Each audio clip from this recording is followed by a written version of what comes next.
Wi-Fi. C'est pas grave, on va boire de l'eau. Voilà. Attends, voilà, on est connecté au Wi-Fi. On est en direct. Bezrat Hashem pour le cours de ce soir. Donc on va le dédier pour l'anniversaire de Sharon, Myriam, Batariela, un grand mazal tov, et Zivou Gagoun Hashana Bezrat Hashem. Donc on va aussi le dédier Bezrat Hashem pour le dernier otage qui est sorti. C'est une grande nouvelle. Alors malheureusement, il est sorti mort, mais laissez-moi parler s'il vous plaît, laissez-moi parler. Depuis 2014, il y avait des otages à Gaza. Aujourd'hui, il n'y a plus d'otages à Gaza, c'est la première chose. Et la deuxième chose, c'est que c'est vrai que c'est une grande malade de ramener des gens vivants. Mais c'est une très grande malade aussi de ramener des gens morts. Pourquoi? Pour pouvoir leur donner une sépulture. C'est une mitzvah d'enterrer. Ça s'appelle l'evaya, raccompagner. Et de raccompagner les gens, c'est très important. Et donc, c'est ce qu'on va voir, le dernier devoir qu'on va lui faire, puisque c'est pas la fin chez nous, n'oubliez pas. Il n'y a pas de mort, il y a juste des gens qui sont niftar, c'est-à-dire que des gens qui sont cachés. D'accord? Pour l'instant, il a rendu son costume de scène et il est en coulisses. Et Bezrat Hashem Bekarov, avec l'avenue du Mashiach, on va tous les revoir. Amen, qu'il est raison. Et voilà, il vaut mieux qu'il soit là, qu'il soit là-bas, je vous assure. Parce que vous savez pas ce que disent, Erev Tov tout le monde, vous savez pas ce que disent nos sages sur la souffrance quand le corps n'est pas enterré. C'est pour ça que nos sages nous disent que plus vite il est enterré, mieux c'est. Donc Baruch Hashem, dans notre malheur, on va dire, c'est une bonne chose. Alors bien sûr, on va commencer le cours de ce soir par notre Chassidoute, qu'on fait toutes les semaines, Baruch Hashem. Et on va aller sur un sujet qui nous concerne tous et toutes, et qu'on oublie. Qu'on connaît tous, mais qu'on oublie très souvent et trop souvent. Et c'est le problème de notre génération. On oublie de penser aux autres. Et il faut savoir que le Hari Kadosh, il va nous dire quelque chose d'extraordinaire. Il va nous dire que Rabbi Akiva, lorsque il est parti de ce monde, le jour de Yom Kippourim, qu'est-ce qu'il a fait pendant qu'il était en train de décéder, au moment où il a rendu son âme à Kadosh Baruch Hu? Il était en train de faire le schéma Israël. Et à quel moment sa neshama est partie? Elle est partie au moment où il a dit Echad. Alors je rentre pas dans tous les détails dans ce que j'ai étudié juste avant, parce que c'est les Ichoudim par rapport au nom d'Hachem, par rapport aux 12 tribus, par rapport à la réparation de Yaakov Avinu, d'accord? Puisque en fait Akiva et Yaakov et Akiva c'est Akiva, c'est Yaakov Aleph, pour nous dire que Yaakov Avinu, il a fait une petite erreur, un petit chiffre, le Aleph, une seule. Le Aleph, c'est quoi le Aleph? Il a envoyé Yosef vers ses frères seul, c'est interdit. Il aurait dû l'envoyer avec quelqu'un. L'évaïa, on raccompagne toujours. Et donc, il va expliquer ici que Rabbi Akiva, ça va être la réincarnation de Yaakov Avinu et qui prend la place de la Shrina dans le ventre des 10 frères de Yosef puisqu'ils étaient que 9. C'est pour ça que la présence divine s'est retirée de Yaakov Avinu pour ne pas lui dire où était Yosef, puisqu'elle était dans le compte de la vente de Yosef, et à cause de cette vente-là, il y aura 10 martyrs de la foi, et le 10e, il s'appellera Rabbi Akiva. On va pas rentrer dans les 10 martyrs de la foi parce que c'est pas le propos ce soir, et puis en plus de ça, on a déjà fait les cours là-dessus, d'accord? Mais il nous dit ici, en fait, qu'il a donné sa vie pour le Ichud du Echad, pour l'unité du peuple d'Israël, puisque c'est quoi? Hachem Elokeinu, Hachem Echad, l'unité. Maintenant, regardez bien ce qu'il va nous dire ici. Il va nous dire que il a fait ça pour réparer le nom de Dieu que Yaakov Avinu il avait abîmé. Donc c'était une restauration, un tikkun. On appelle ça un tikkun. Tout le monde connaît tikkun maintenant, on est d'accord? Ok? Et il nous dit que Rabbi Akiva, c'est lui qui va expliquer Erev Tov. Il va nous expliquer une chose extraordinaire, fondamentale de la Torah, qui est marquée dans la Torah. Ve'afta le'racha kamocha. Tu aimeras ton prochain comme toi-même, on va traduire facilement, d'accord? On rentre pas dans les choses un peu plus compliquées. Mais lui, il va rajouter quelque chose. C'est marqué comme ça dans la Torah. Ve'afta le'racha kamocha, ani Hashem. Tu aimeras ton prochain comme toi-même, je suis Dieu. Pourquoi, comment? On va pas rentrer là-dedans, c'est pas le propos ce soir. Mais il faut le savoir. Que le fait d'aimer son prochain comme soi-même, il est collé avec je suis Dieu. Reprenez ça et gardez-le en tête. Ça peut servir pour notre avenir. Be'ezrat Hashem. Et Rabbi Akiva, il va nous dire Zekla Gadol Batorah. C'est une grande implication t'as pas de chaise au niveau de la Torah. D'accord? Et il nous dit, toute sa vie, il va travailler dans son service divin pour ça. Tout son service divin à Rabbi Akiva, il est autour de Ve'afta le'acha kamocha. D'accord? Et bien sûr, qu'est-ce qu'il nous dit? En fait, il nous dit que grâce à cette mitzvah-là, on va pouvoir se lier avec Akadosh Baruch Hu. Quel rapport? Tu aimeras ton prochain et tu aimes Akadosh Baruch Hu, quel rapport? Parce que tu aimes un homme ou une femme. On parle d'amitié, bien sûr, d'accord? Est-ce que si tu aimes quelqu'un, alors tu vas te rapprocher de Dieu? C'est une question qu'on peut se poser. Alors écoutez bien ce qu'il nous dit ici. Il nous dit, à partir du moment où tu vas aimer les autres, d'accord, il n'y aura pas de renonciation du cœur. Ça veut dire quoi? Ça veut dire que ton cœur, il ne sera pas égoïste. Et c'est très important. C'est en rapport avec notre génération au plus haut point. Et écoutez bien, il nous dit, tout celui qui va dans le chemin de Rabbi Akiva, donc de Ve'afta le'acha kamocha, jamais il ne sera séparé du peuple d'Israël. Vous entendez ce que ça veut dire? Quand on parle du peuple d'Israël, on parle de la globalité du peuple. Ne me dites pas, je m'entends pas avec mon voisin, alors qu'est-ce que je dois faire? Non, ça, on peut ne pas s'entendre avec quelqu'un, d'accord? On n'est pas des bisounours. On va pas dire, ah bah si j'ai entendu ça, tu sais quoi? Viens que je t'embrasse, mon frère. Non, on parle pas de ça, on n'est pas des débiles. C'est-à-dire que tu peux pas t'entendre parce que des fois on s'entend pas avec des gens. Ils ont un caractère pas sympathique, ils sont un peu aigris, ils sont un peu mchun. D'accord? Ok. Mais ne le déteste pas. Aime-le pour ce qu'il est. Aime-le pour ce qu'il est, mais garde tes distances. Qu'est-ce qu'on dit dans les Birkot HaShachar? On demande à Akadosh Baruch Hu, éloigne-nous d'un mauvais voisin, Mishachen Rami, Pegara, Maïnara, tout ça c'est quoi? Attends, s'il nous dit qu'il faut l'aimer, pourquoi tu veux t'éloigner? Parce que tu peux ne pas le détester, mais garde tes distances. D'accord? C'est deux choses qui sont complètement différentes. D'accord? Plus un homme, il va être fort, donc quand on dit un homme, toujours c'est l'humanité, vous vous rappelez? Il va être fort dans l'amour d'Israël. Et plus il va être voulu par le ciel. Vous avez compris ce que ça veut dire? Ça veut dire qu'il va être quelque part aimé par le ciel. D'accord? Car un homme, il peut être très fort dans l'Limut Torah. Il peut être très fort dans la Tzedaka. Et dans les choses qui sont de cette veine-là, d'accord? Mais en Ahavat Israël, il est moyen. Il est moyen. Et il te dit ici, hein, donc, il y a beaucoup de gens qui sont comme ça aujourd'hui. Ils étudient très fort la Torah, ils font beaucoup de tzedaka, ils se prennent en selfie quand ils donnent la tzedaka, hein, vous connaissez celle-là? Attends, je fais le selfie. C'est très bien ça, Mamash, c'est très bien de donner la tzedaka, fais le selfie si tu veux, donne. Tu veux étudier la Torah, c'est très bien. Fais attention à savoir pour qui tu étudies la Torah. Ça, on l'a vu Shabbat, d'accord? Ou pour toi, ou pour Dieu. Ça, c'est un problème, encore. Mais c'est encore un autre ignal. Maintenant, il te dit ici que beaucoup de personnes qui sont pourtant dans le chemin de la Torah, ils ont un problème avec leur prochain. Et ça, c'est un souci. Hein? Leur ego, j'ai dit. Non, leur prochain, pas leur ego. Je parle de Ve'afta le'acha kamocha. Ils ont un problème d'aimer le prochain. D'accord? Et il te dit ici que un homme, écoutez bien ce qu'il dit ici, un homme, il est obligé de faire des efforts dans la Ahavat Israël. C'est une grande mitzvah. Dans le sens de la mitzvah. Vous comprenez? C'est marqué dans la Torah. Et c'est une mitzvah positive. Il y a marqué Ve'afta, tu aimeras. Donc c'est pas, écoutez bien, parce que ça c'est des choses qu'on oublie et qui sont fondamentales. D'accord? C'est marqué dans la Torah. Ça veut dire que c'est une mitzvah d'Oraïta. Vous imaginez le niveau? Ça veut dire que c'est le plus haut niveau. Le Oraïta, c'est-à-dire que c'est Dieu même qui l'a gravé dans sa Torah et qui a demandé à Moshe Rabbeinu de l'écrire dans son Sefer Torah. Vous imaginez? C'est-à-dire c'est pas nos chachamim qu'on dit tu veux faire une mitzvah, aime ton prochain comme toi-même. C'est pas ça. C'est Dieu lui-même qui nous l'a gravé dans la Torah. Vous imaginez le niveau? Donc ça veut dire que ça a une incidence énorme pour le peuple d'Israël. D'accord? Et ça, on l'oublie malheureusement dans notre génération égoïste. Il faut savoir que le Merkava de Akadosh Baruch Hu, on rappelle ce que c'est Merkava ou c'est bon pour tout le monde? Le chariot. Allez, j'en étais sûr qu'on allait le char. Et Ben-Hur, c'est qui? C'est Dieu? Mais qui sait quoi? Hein? Arrête ton char, Ben-Hur!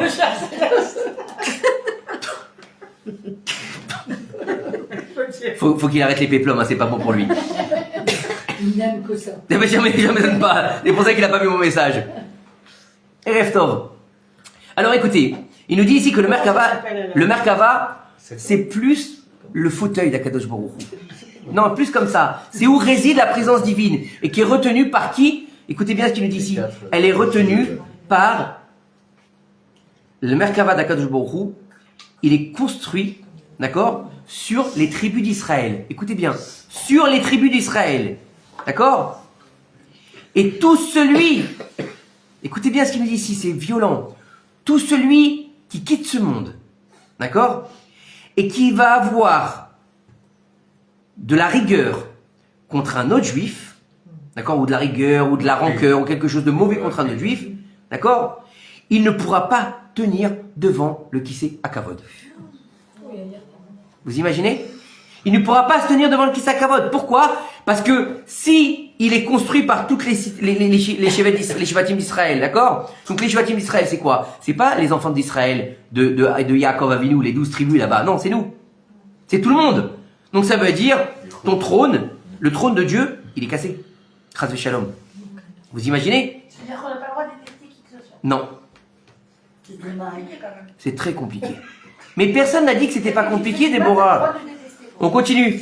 Mais tu vas voir la suite, écoute la suite. C'est la raison pour laquelle nos sages ils nous ont dit qu'avant de dormir, il faut faire ce qu'on appelle Kriyat Shema Lamita. D'accord? Et qu'avant de Kriyat Shema, le Kriyat Shema Lamita, c'est quoi? C'est de faire Shema Israël avant de dormir. D'accord? Il y a tout un texte, d'accord, avant et après. Mais pour les plus feignants, en fait, le Shema Israël, c'est déjà bien. D'accord? En tout cas, avant de faire Shema, il faut dire Animochel Vesolach. D'accord? L'Echol Mikshechiz Vekinoti, tout celui qui m'a fait du mal, qui m'a embêté, qui m'a saoulé aujourd'hui, qui m'a cassé la tête, qui m'a fait des méchancetés, je lui pardonne. Attendez, c'est pas fini. Begil Goulze et Begil Goulacher. Dans cette réincarnation-là et dans les autres réincarnations. Vous imaginez? C'est beau? Mais bien sûr que c'est beau. Vous savez ce qu'ils disent nos sages? Si chaque juif, il savait comment il est important aux yeux d'Hachem, il danserait toute la journée. Tu vois, c'est Breslev, ça. Mais alors, c'est quoi le problème? Oh là là. Ouais, l'autre, elle est partie en mal, ça y est.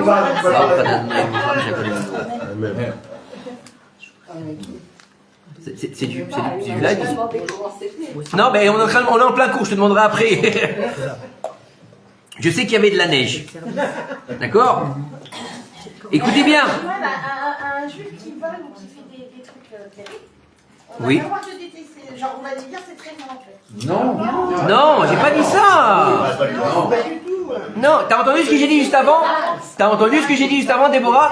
On peut pas s'attendre à s'entendre avec tout le monde. Ne lui souhaite pas du mal. Ah oui, d'accord. Ne lui souhaite pas du mal. D'accord? Mais après, il y a plusieurs niveaux. Comment se comporter, c'est encore un autre travail. Ok? Maintenant, il nous dit ici, pour que aucun... Écoutez bien ce qu'il nous dit ici. Pourquoi il faut dire ça? Pour que Chas v'Shalom, on n'ait pas à revenir en Gilgoul. On n'aurait pas à se réincarner. D'accord? À cause de ça. On peut revenir. Oui, on peut revenir pour ça. Un homme doit faire très attention à l'honneur de son prochain. D'accord? Et si on lui a fait du mal, et lui a fait honte, d'accord? Il ne doit pas prendre ça dans son cœur.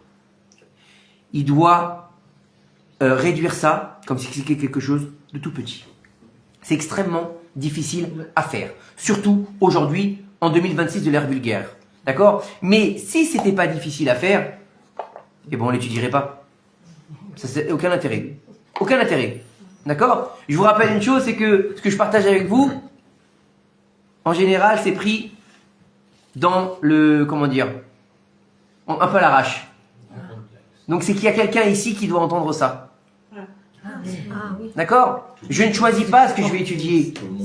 D'accord? Je ne choisis pas ce que je vais enseigner. Pratiquement jamais. Ça arrive rarement. Donc je vous dis, si je choisis ça, c'est que c'est Akadosh Baruch Hu qui veut que je choisisse ça. Et pourquoi pas ça et ce qu'il y a avant? Ce qu'il y avait avant, c'était aussi extraordinaire. Hein. Mais c'était Rabbi Akiva, machin, tous les Yichoudim de Gilgoulim. Bon, je crois qu'on aurait dû s'accrocher un petit peu parce que c'est les Shemot Hadoshim, Havaya et Yudke Vavke. Donc ça aurait été un peu plus dur. Mais on l'a déjà fait, c'est pas grave. Mais si j'ai choisi ça pour ce soir, c'est qu'il y a quelqu'un qui devait l'écouter et l'ancrer dans son cœur. Rabbi Shimon Bar Yochai. On parle pas de petites personnes, Rabbi Akiva et Rabbi Shimon Bar Yochai. N'oubliez pas une chose, c'est que Rabbi Akiva, d'accord, avant d'être Rabbi Akiva, il était Akiva Ben Yosef. Il était berger. Il détestait les érudits en Torah. Il les détestait. Il était juif. Il les détestait. Mais Il a fini avec 24 000 élèves. Et ils sont tous morts. Et alors il aurait dû dire, franchement, je vais fermer la basta, rien à faire, je me casse.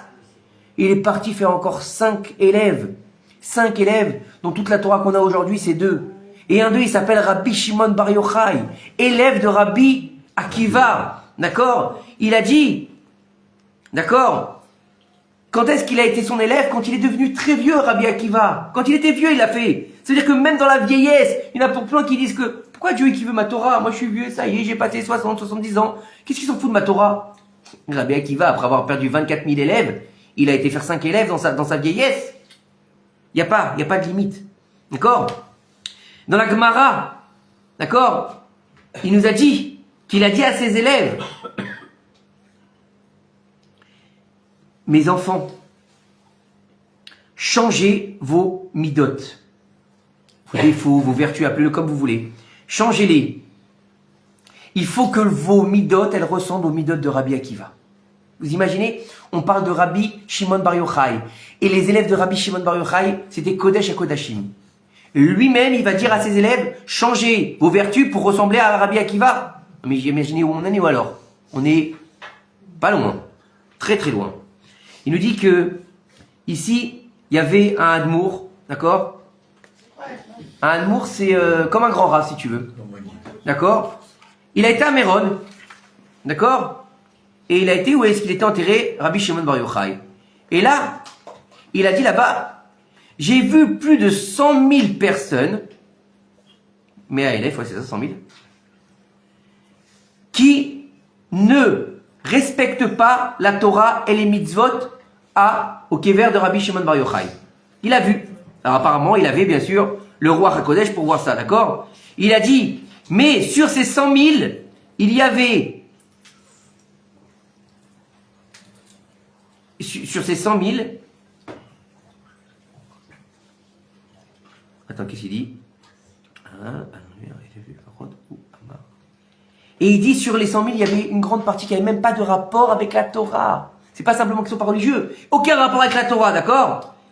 Qu'est-ce qu'ils font là? Il demande. Vous imaginez? Le Rav, il a demandé, qu'est-ce qu'ils font là? Pourquoi ils sont venus d'Afka sur le Tzioun de Rajbi? Rabbi Shimon Bar Yochai qui a donné le Zohar HaKadosh. Qu'est-ce qu'ils font là? Des gens qui n'ont rien à voir avec la Torah. Il te dit, en gros, il dit, qu'est-ce qu'ils foutent là des chilonim?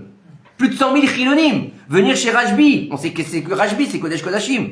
D'accord? Il dit parce que Rajbi, Rabbi Shimon Bar Yochai, il était prêt à faire le tikkun de tout le peuple d'Israël. C'est lui qui a dit, quelqu'un qui ne, écoutez bien ce qu'il a dit, Rajbi, c'est énorme. Quelqu'un qui n'a pas l'intention, il est pas tour. Mitkaven, chez Mitkaven. Qui n'a pas d'intention de faire une mauvaise chose, il est, on va dire, il est pas tour, il est épargné. Écoutez bien ce qu'il nous dit ici. Ça veut dire que, si tu vas, il dit ici, si tu demandes à un juif, avant de fauter, est-ce qu'il veut énerver Akadosh Baruch Hu, il va te dire, bien sûr que non. Je veux pas mettre en colère Dieu. Vous imaginez? À n'importe qui, c'est clair. Tu vas dire même à un mec qui est prêt à faire la faute avec la femme, au moment où il va rentrer dans la chambre, tu dis, est-ce que tu veux énerver Dieu? Il va te jamais te dire oui. Il va te dire, Chas Shalom. Oui. Mais t'es à l'hôtel, ta femme est à la maison avec les gosses. Chas Shalom que je veux en... Qu'est-ce qu'il va te dire? C'est la suite. Alvaï que je puisse te faire taire mon Yetzerara.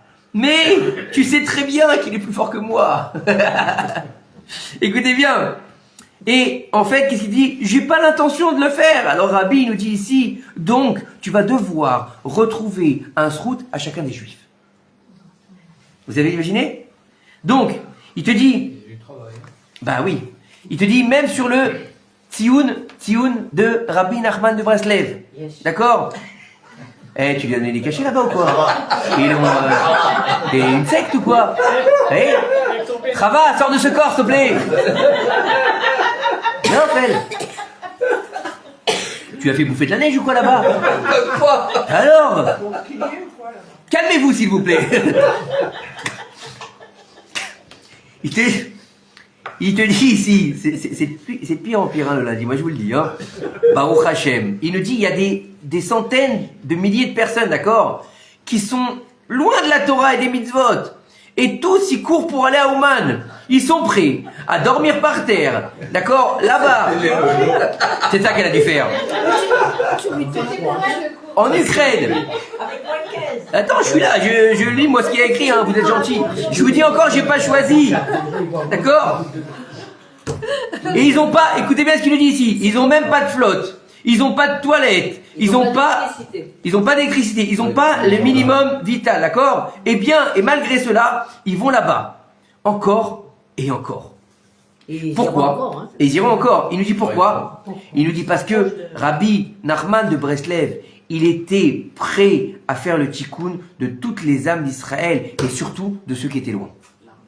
D'accord? Il nous dit ici, encore qui encore? Regardez, on a fait le tour aujourd'hui, hein, Dieu bénisse. Baba Salé, Baba Salé, chaque juif qui allait le voir, d'accord? C'était ça la semaine dernière, d'accord? Et combien de gens qui étaient loin de la Torah allaient voir Baba Salé? Rien que le voir, ils avaient envie juste de le voir de loin, oui ou non? Oui. Combien on a entendu l'histoire? Moi j'ai vu Baba Salé de dos, de loin, et j'ai fait Teshuva. Comment ça se fait? C'est Baba Salé, Baba, c'est normal. Ok? Il te dit ici, combien de personnes, d'accord, qui faisaient la queue chez lui, pour rentrer chez lui, et pour recevoir une bracha.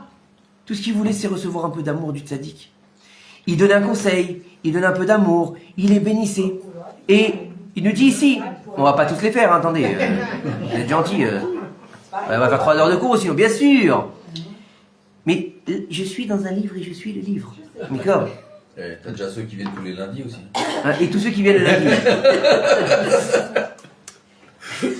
Il donnait des conseils, d'accord? Tu l'as gonflé, il va s'envoler là. Tu sais, Daniel, tu sais ce que j'ai dit à ma femme samedi soir, c'était samedi soir je crois, ouais, samedi soir ou dimanche soir, je sais plus exactement, parce que ça se répète toujours, ça se répète souvent.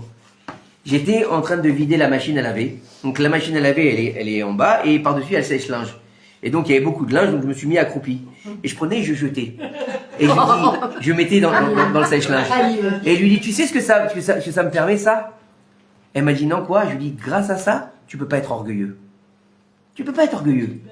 Non, parce que t'es là en train de mettre le linge dans le sèche-linge, que tu vas être orgueilleux, c'est comme quand tu nettoies les toilettes avec tes mains. Et après tu vas leur dire quoi? Embrassez-moi la main? Crie comme chouma, tu peux pas être orgueilleux. C'est pour ça que ça fait du bien de faire les tâches ménagères. Il y en a qui pourraient. Ça te baisse un peu la tête de faire les tâches ménagères. Grâce à Dieu. Et ouais, il faut aussi. Alors on en est où? Ben voilà, je le fais. Grâce à Dieu. Il dit, alors on continue sur Baba Salé. Et c'est pour ça que même après leur mort, même après qu'ils quittent ce monde, parce qu'ils sont pas morts, d'accord? Le peuple d'Israël, il continue à être proche d'eux. L'Iloula de Baba Salé, un truc de fou. L'Iloula de Rajbi, une semaine avant, ils ferment le nord. D'accord? Ils ferment le nord. Bon, encore, ils font attention depuis qu'il y a eu malheureusement le... Mais Rajbi, c'est quelque chose. C'est quelque chose. Et puis, tu les as vus, mais Raphaël, c'est pareil. C'est particulier. Et il y a des tsiounim que certains d'entre nous ne connaissent pas, mais qui amènent une population incroyable. Shimon Hatzadik à Yerushalayim, Rachel, la femme de Rabbi Akiva, en face de Rabbi Meir Balanes. Rabbi Meir Balanes. C'est des tsiounim qu'on ne peut même pas comprendre. Le Rambam. C'est comme ça. Pourquoi? Parce qu'ils ont donné leur amour pour le peuple d'Israël. Mais, regardez bien ce qu'il dit ici. Il dit de l'autre côté, il y a des tzadikim qui sont très durs. Et lorsqu'ils voient qu'un homme particulier qui est rempli de avérotes, ça arrive, malheureusement, d'accord? Ou qui a des avérotes en lui, d'accord? Tout de suite, ils vont aller avec le djinn. Ils vont le juger par le djinn, d'accord? Celui-là, il doit mourir, celui-là, il doit faire ce qu'il a, celui-là, il doit être, comment on appelle ça? Ce qu'il a. Lapidé, vous imaginez? Bah oui, celui qui est chômeur, qui est Mechalet Shabbat, on dit Motumat, d'accord? Chazve Shalom, vous imaginez? Chazve Shalom, Dieu il est patient, nous on n'est pas patient, d'accord? Et donc, les gens qui vont aller voir ces gens-là, ils vont dire Hachem Ishmor. Tu peux pas aller. Reste à ta place et moi je reste à ma place. Je vais pas aller voir ce genre de personnes. C'est pas la peine. Donc on doit apprendre de Rabbi Akiva et de Rabbi Shimon Bar Yochai le secret qu'il faut aimer tout juif comme il est. tout juif comme il est, qu'il soit religieux, pas religieux, grand, petit, beau, moche, on s'en fout. Eric, on dit Mazal Tov ou on dit pas Mazal Tov? Hein, Eric, il a disparu, on sait pas si sa fille elle a couché. Si. C'est elle a accouché. Eh ben, t'as intérêt à m'écouter. Elle a accouché? Il me dit, mais rien, il me dit rien. Rien. Tu vois la honte. Bon, on continue. Donc, c'est important d'aimer même les juifs quand ils sont en France. Mazal Tov, Mazal Tov. Donc ça, c'est pour la chassidoute. Mais là, tu parles que des juifs. Ok. Les autres. Et les goïs, on peut Les goïms, voilà. On peut les détester, ceux-là. Oh, et Sanda, en plus, Mazal Tov, Mazal Tov. Eh, vous êtes des grands malades, en fait. Non, faut parler de Non. Macron. On Ils peut- veulent absolument Pas les détester les gens. Ils vont arrêter de détester qui que ce soit. Voilà. Faisons l'homme à notre image, Non, on a le détendez-vous. droit de détester les Arabes, par contre. C'est pas, non, attention. Non, c'est les écrases Tu de dois Dieu. détester tes ennemis, écoutez-moi, tes ennemis. Voilà, il n'y a pas une mitzvah d'aimer ses ennemis. D'accord? Quand on te dit dans la Torah, ne déteste pas ton frère ne déteste pas ton prochain en ton cœur, on parle de ton frère juif. C'est pas la même chose. Ok? Il y a une mitzvah de ne pas se laisser tuer aussi. C'est une mitzvah, ça aussi. Comme c'est une mitzvah de ne pas se laisser souffrir. Ok? On continue. Yalla, on avance? Donc ça, c'était pour la chassidoute de ce soir. Ça vous a plu? Moi aussi, j'adore ce Je sais pas livre. comment tu fais le tour en hébreu et tu parles en français. Je t'admire. Moi non plus. Moi, je t'admire. Moi non plus. C'est pas Et je facile. vais t'expliquer une chose. Je t'admire. La première fois que j'ai dû faire ça, je vous raconte. On les avait organisés avec le Rav Israël Abergel un cours à Ranana. Dans ce cours à Ranana, là-bas, le Rav devait parler et c'était un cours pour les francophones. Et donc lui, il parle pas français, donc il parle hébreu Ben oui. et ils m'ont demandé de traduire. Et j'avais jamais fait ça de ma vie. Et j'ai dû le traduire en simultané. Ça, c'était plus dur. Et à un moment donné, il s'est lâché. Il a parlé pendant 15 minutes. Non. Ouais, il fallait retenir. Et il rigole, il parle. Moi, je regarde, qu'est-ce que je vais faire? Et tout le monde rigole dans la salle. Et il a fallu le faire, on l'a fait, Baruch Hashem. C'est tout, Baruch Hashem. Tu fais le switch dans ta tête, il n'y a pas le choix. C'est pour ça que j'étudie pratiquement qu'en hébreu. Tu l'as pas fait qu'une fois, tu l'as fait plusieurs fois. Je l'ai fait plusieurs fois, mais celle-là, c'était la première. Ouais, il est aussi à Ashkelon. Baruch Hashem, Zachiti. Bravo. Et là, on continue sur la suite du cours, on est toujours dans le Tzror HaChaim, Paracha Bo, Paracha qu'on vient de lire. La Paracha avant la libération du peuple d'Israël de l'Égypte, même s'ils sortent, c'est pas la fin, on verra dans le cours de Shabbat Bezrat Hashem sur la Paracha de Béchalach, juste avant qu'on commence le Inyan de Bo, d'accord? Je voudrais juste vous rappeler que demain matin, si Dieu veut, à partir de 10h du matin, il faudra faire la Parashat Amman. C'est une ségoula pour la Parnassa. Là, je vais l'envoyer sur le groupe Bezrat Hashem. D'accord? En français, en hébreu et en phonétique. D'accord? La Parashat Amman, c'est quoi? C'est de lire le chapitre qui est en rapport avec l'Aman. Pas Aman, l'Aman. D'accord? Pas celui qu'on a pendu par les oreilles. D'accord? L'Aman. Celle qu'on a mangée. Celle qu'on dit Amotzi Lechem Minashamaim. Minashamaim. Ah, Mina. D'accord, ben oui, elle descend pas de la terre, elle descend du ciel. D'accord? La manne, c'est quoi? C'est la parnassa. Pourquoi c'est la parnassa? Parce que pendant 40 ans, ils ont bouffé de la manne.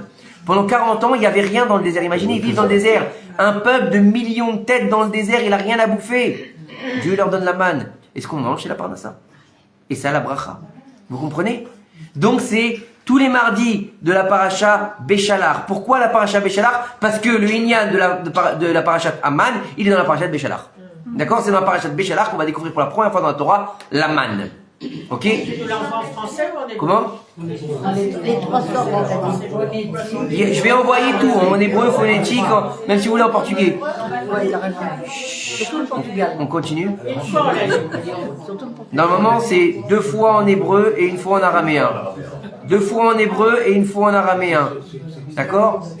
Pour ceux que c'est compliqué, déjà lisez-la une fois, c'est bien. D'accord? Et si vous voulez pas la lire en hébreu, lisez-la en phonétique. Si vous voulez pas la lire en phonétique, lisez-la en français. C'est Shnemikra Vechatagum. C'est comme ça. Combien de fois En faut la lire? phonétique. Et si tu parlais pas, tu En comprendrais. De Voilà. S'il vous plaît, je vais répondre. Normalement, comment on doit la lire? Comme Shnemikra Vechatagum. C'est quoi Shnemikra Vechatagum? C'est qu'il faut lire tous les veilles de Shabbat, avant Shabbat, depuis le Motsai Shabbat jusqu'au Shabbat d'après, et même pendant Shabbat si on n'a pas fini, faut lire normalement toute la paracha avec la traduction d'Onkelos. Ok? Mais il faut lire la paracha 2 fois et le Tragoulos une fois. Donc on a l'habitude de lire la parachat Aman de cette manière-là, 2 fois en hébreu et une fois en araméen. D'accord? Même les femmes. Si elles veulent. Il n'y a pas d'interdit. Il n'y a pas d'interdit de lire la parachat Aman pour les femmes ou pour les hommes. C'est une bonne chose. De toute façon, c'est toujours une bonne chose de dire des paroles de Torah. D'accord? C'est pas un mal. Personne n'a dit aux femmes qu'elles n'ont pas le droit de lire les Tehillim. Personne n'a dit qu'ils n'ont pas le droit de lire la Torah. Et le seul problème qu'elles ont, c'est quand elles font la halakha. Quand elles donnent une halakha. Ça, c'est un problème. Ça, c'est interdit. Une femme n'a pas le droit de donner une halakha. Tu sais ça? Il n'y a pas de rabbinite. Il y a un grand mamar dans le Sefer Yarom Venissa du Rav Yoram Abergel dans Parashat Noach, il me semble, si je me rappelle bien. Là-bas, il fait tout un mamar sur les rabbinites aujourd'hui. Il dit c'est des sorcières. Mais on a Alors, beaucoup toutes qui les- parlent de Mais quand tu Ouais. connais une halakha et qu'on Toutes te celles qui dit, font des cours, alors c'est des sorcières. Il y a rabbinite et rabbinite. Faut faire attention. La rabbinite, normalement, c'est la femme du rabbin, c'est tout. C'est tout. Et c'est elle, si c'est elle qui est le dos du rabbin en général. D'accord? Aujourd'hui, on a fait des superstars. Non, aujourd'hui, c'est permis tant qu'elle reste, s'il vous plaît, tant qu'elle reste dans le moussard. J'ai demandé comment on sait pas lire l'hébreu et de l'araméen, je fais comment? On verra Bien après, français, en on verra français. après comment c'est écrit dans le phonétique. On verra ça après. On verra ça après. D'accord? La rabbinite, c'est le gave du Rav, en général.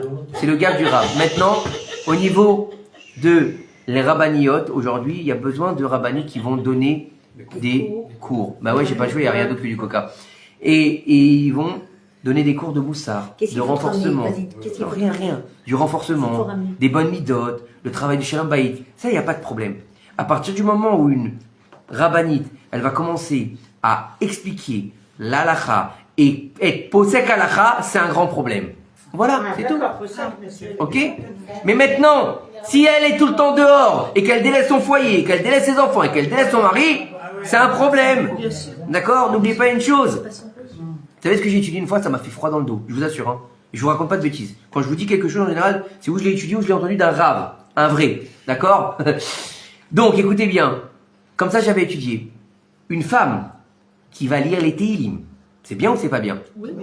C'est super, qui va lire les Tehillim, qui est salé, qui est en train de lire avec des quarts d'heure, avec ferveur, d'accord? Et pendant ce temps, il y a son bébé qui est en train de pleurer dans la chambre, ou que son mari rentre du travail et qui a walou à manger. Vous savez ce qu'ils ont dit? Avec les feuilles de son Tehillim, ils vont la brûler. C'est violent ou pas? Hein? Faites des gosses, qui disaient. Bon, on avance? Il rigole. Donc n'oubliez pas de faire. N'oubliez pas de faire la parachat Aman demain, Bezrat Hashem. Yalla. Dans la parachat de cette semaine, de la semaine dernière, du Shabbat, on a vu beaucoup de Inyanim. On a vu la sanctification de la lune, on a vu la mitzvah du Korban Pessah, on a vu les 3 dernières plaies, et on a vu une mitzvah qui apparaît en filigrane parce qu'elle n'est pas totalement expliquée, on va dire, mais elle est sous-entendue par 2 parachiotes. Alors, je vais expliquer ce que c'est une paracha. Parce que pour la plupart des gens, une paracha c'est quoi? C'est tout le truc qu'on va lire le Shabbat. Non, une paracha c'est pas ça. Une paracha c'est un paragraphe. Ça commence à un moment donné, ça finit à un moment donné. Ou un paragraphe ou un chapitre, appelez comme vous voulez. Il y a un début et une fin. Ça peut être une partie. Comme la parachat Aman. À parachat Aman, on va lire une partie de la paracha Béchala. Ça s'appelle une paracha. D'accord? Et dans la paracha qu'on a lu, la paracha de Bo, on va lire 2 parachiotes. La première, elle s'appelait Kadesh Likol Bechor. Sanctifiez-moi tous les premiers-nés. D'accord? Et la deuxième, c'est Viaya ki Yeviacha. D'accord? C'est vu quand tu... Yeviacha, c'est quoi? Quand Dieu va t'amener dans la terre. D'accord? Et ça, ces 2 parachiotes, elles sont écrites dans les tefilines. C'est les 2 premières parachiotes des tefilines. Et du bras et de la tête. Et donc, c'est la mitzvah des tefilines, sous-entendue dans la paracha de cette semaine. D'accord? Le schéma Israël et le Ve'afta, on le verra bien plus tard dans le Sefer de Devarim. Ok? Mais c'est déjà commencé. C'est pour ça qu'elles sont proches. Vous comprenez? Les 2 parachiotes, parce qu'elles se sont inscrites, les parachiotes des tefilines sont inscrites selon l'ordre qu'elles sont inscrites dans la Torah. Donc on commence dans la Torah par Kadesh Likol Bechor, on écrira la première paracha Kadesh Likol Bechor. La deuxième c'est Ve'aya ki Yevacha, on écrira Ve'aya ki Yevacha. Et attention, on doit les écrire dans l'ordre. Il est interdit de les écrire dans le désordre pour les tefilines. Vous savez que la tefiline, on doit commencer de Kadesh Likol Bechor jusqu'à la fin de à la Haaretz, donc de Shema Israël, et dans l'ordre. Et quand c'est des Rabbeinu Tam, on va devoir les inverser. Donc on va devoir laisser de la place pour écrire dans les Tefilin Rabbeinu Tam, et on va devoir l'écrire à la fin. Donc on commence par l'avant-dernière, c'est tout un tralouit, c'est compliqué. D'accord? Et celui qui l'écrit différemment, c'est pas soul. Par contre, un Sefer Torah, vous pouvez l'écrire du bas vers le haut, à droite, à gauche, commencez par la fin, il n'y a aucun problème. Vous pouvez même écrire la ligne si vous voulez à l'envers, si ça vous fait plaisir, si c'est plus pratique. Il n'y a aucun problème. Les tefilin et la mezouza, c'est interdit. Oui. Et c'est pour ça qu'il est très difficile de corriger des tefilin et les mezuzot. D'accord? Alors, il y a marqué là-bas, Vaya lecholot ayadecha ul zikaron benenecha. Voilà où c'est marqué qu'on doit mettre les tefilin. Et donc, ce sera pour toi comme un signe sur ton bras et un souvenir entre tes yeux. Super. Donc, nos sages, vous nous entendiez dans une braïta, par rapport au tefilin. Ta main, al yadecha, sur ta main, ok? Il n'y a pas marqué laquelle. Et il nous dit ici qu'en fait, nos sages, ils vont nous dire c'est la main gauche. Pourquoi? Pourquoi est-ce que ce ne serait pas la main droite? Grâce à Dieu, on a deux mains, on t'a dit sur ta main. Pourquoi est-ce que les sages vont nous dire sur ta main gauche et pas sur ta main droite? Ça soit clair. C'est étonnant parce que dans la Gemara, il dit que dès qu'il dit la main, c'est toujours la droite. Attends. Non, tu vois ce qu'il va te dire ici. Il y a marqué que ma main aussi fonda la terre et ma main droite mesura le ciel. Ma main droite. Là, il nous dit la main droite, il va, dans ce verset-là, donc qui est écrit dans Yeshayahu, là, il va nous dire ma main droite. Donc, il va marquer aussi de sa main, elle saisit une cheville de sa droite, le marteau, dans Shoftim. Ou encore, pourquoi tiens-tu ta main à l'écart, retire ta droite de ton sein. Ça, c'était Elim. Donc là, première fois, on n'a pas dit quelle main. Après, on a dit droite. À chaque fois, on va dire que c'est la droite. Alors, il dit en fait que, dans le Talmud, la Gemara va nous expliquer qu'en fait, à chaque fois, il s'agit de la main droite, c'est expliqué dans le texte. À chaque fois qu'on parle de la main droite, on va le marquer dans le texte. Yad Yamin, d'accord? Et donc, lorsqu'il n'y a pas de précision, nos sages, ils ont défini que c'est la main gauche. Parce que si à chaque fois qu'on rappelle la main droite, on le marque. C'est la main droite, c'est la main droite, c'est la main droite. Là, on t'a dit c'est la main. Donc, c'est forcément la main gauche. Il nous dit aussi, au propos des tefilin, qu'on doit mettre d'abord la main et ensuite la tête. Pourquoi? Léot al yadecha, vous l'aurez en signe sur ta main, ou le zikaron ben enecha, et un souvenir entre tes yeux. Ok? Où c'est les yeux? Ça c'est une autre question. C'est pas là les yeux, faut le savoir. C'est pas là les yeux. Là, ce sont juste les miroirs des yeux. Les yeux, ils sont à ce niveau-là. D'accord? Oui, il faut le savoir. Vous avez jamais fait de... Non? Pourtant, c'est dans les manuels de médecine, hein, comme ça. Hein. Ben oui, là, il y a des liens qui les amènent ici, d'accord? Au niveau du plus haut, au niveau du cerveau. Donc, c'est-à-dire ici, c'est là qu'on met les tefilin. À la naissance des cheveux qui s'appelle la fontanelle. La fontanelle, c'est ça? Non, c'est là. Non, c'est là. C'est là. La fontanelle ou la fontanelle? C'est ça. Merci. La fontanelle, c'est là, il m'a dit. C'est pas grave. Donnez-lui ces petites boules roses. Il a mis la tête à l'envers. Ah, grave. On avance. Alors, il nous dit ici, pourquoi est-ce que Akadosh Baruch Hu va nous donner l'ordonnance divine, une mitzvah, s'il vous plaît? Il va nous donner la mitzvah de mettre les tefilin sur le bras gauche et pas sur le bras droit. Alors que la plupart des mitzvot, elles doivent être faites avec la main droite. Et on sait très bien qu'il y a un inyan avec les mains. On sait très bien qu'il y a toujours un rapport avec la gauche et la droite. La droite, c'est le chesed, la gauche, c'est la rigueur. Pourquoi est-ce que tu vas mettre sur la rigueur? Quand même, on parle des tefilin. On parle de deux boîtiers qui nous relient à Kadosh Baruch Hu. Je crois qu'il y a 46 fois le nom d'Hachem dans les tefilin. D'accord? Si mes souvenirs sont bons, parce que me mente ni par rigueur si c'est pas vrai, parce que moi les chiffres on n'est pas très copains. D'accord? Mais on est d'accord que c'est un truc de fou. On nous parle de la sortie d'Égypte, on va nous parler du schéma Israël, on va parler de Ve'ahavta Hashem Elokecha. Dans les tefilin. Oui, tout ça il y a dans les tefilin. Imaginez donc quand on les a deux fois, c'est marqué en plus en double. C'est pour ça qu'à tel point que le sage nous dit celui qui ne fait pas les tefilin, il fait 8 avérotes. Alors maintenant, il te dit donc pourquoi la Torah, elle va nous dire que d'abord on doit mettre les tefilin du bras et après on doit mettre les tefilin de la tête. C'est important. C'est-à-dire qu'il y a un CDR dans la mise des tefilin. D'accord? Et je vais répéter, pour ceux qui nous écoutent aussi derrière l'écran, un séfarade, il doit mettre les tefilin assis, au niveau du bras. Et il doit se lever pour mettre la tête. Et il ne fait pas de bracha entre la tête et le bras. Il se tait. Hein? Entre le bras et la tête.